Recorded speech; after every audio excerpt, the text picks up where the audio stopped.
So, hope you're well and keeping safe. Today, I'm going to talk about a topic which is very intriguing to me, and topic is about listening. So, let's do a small exercise. Play back on your mind an incident from the past where you're in a group setting with your friends or colleagues having a very involved discussion. I'm sure you can recall people talking over each other, people trying to have their voice heard, people who are shouting at times to make sure that they are heard. We all are designed as such because as we are growing up, we are all told that if you want to be successful in life, your voice has to be heard. You need to speak up, you need to make sure that you're heard. While that is true, at the same time, what is so very important is listening.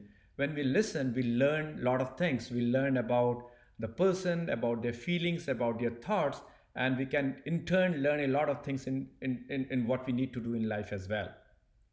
In her book, You Are Not Listening, Kate Murphy brings a very interesting concept. She calls it as closeness communication bias. In any relationship in the beginning, it is very interesting. You know the reason why? Because each party is very curious about the other person. You want to find out more. So you're more in a listening mode. You're trying to find out their hobbies, their interests, what they like, what they don't like. And by so, you are trying to learn more about the other person.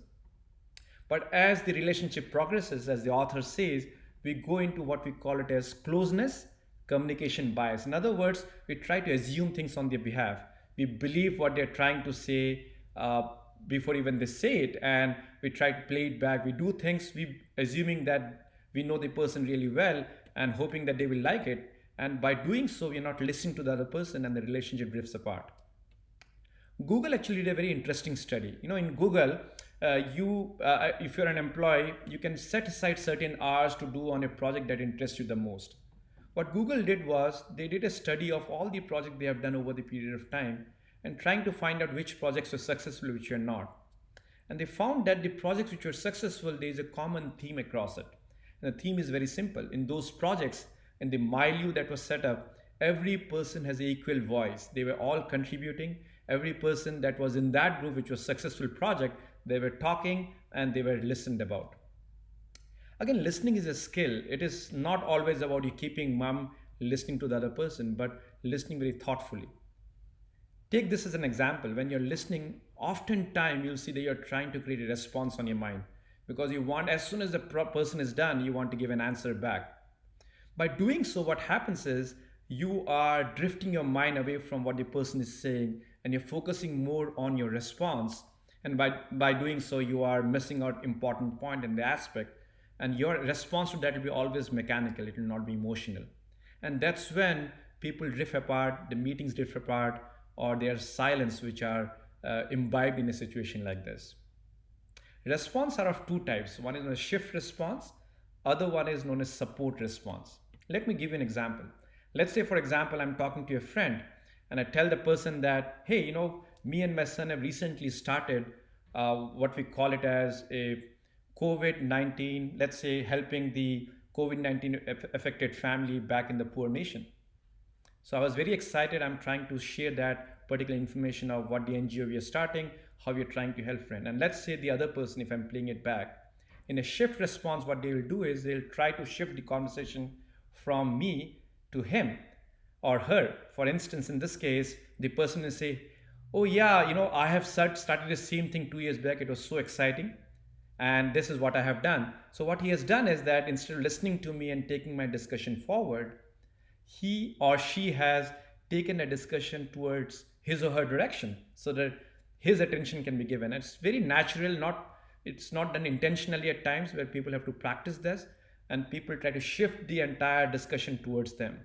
A support response on the other side is you are more curious about the person. When you say, hey, I'm supporting or I'm creating an NGO to support COVID infected kid, talk to me more about it. Where are you doing it? Which countries are supporting it? You're trying to promote the conversation. And that way the person talks more, you get more involved, get more intrigued, and there's a communication going.